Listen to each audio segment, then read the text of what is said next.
Америкада өткен турнирдің атмосферасының бір басты ерекшелігі қандай? Бәрі сол жақта отырған бір қазақтай көрінді маған, бәрі шулап жатқаннан Не алдында тұр, қарсыласың, өзің армандаған 2016 жылдан бері.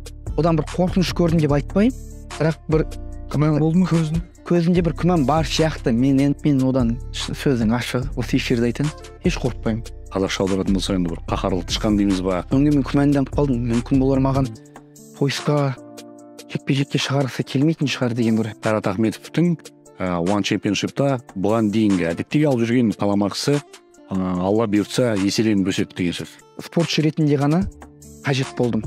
Маркетинг жағынан мен олардың қажет емес. Неге дейді? Сол кездегі төрешілерге рахмет айту керек сияқты. Тек қана ойымда жекпе-жекке шығып құлақ қамау болды.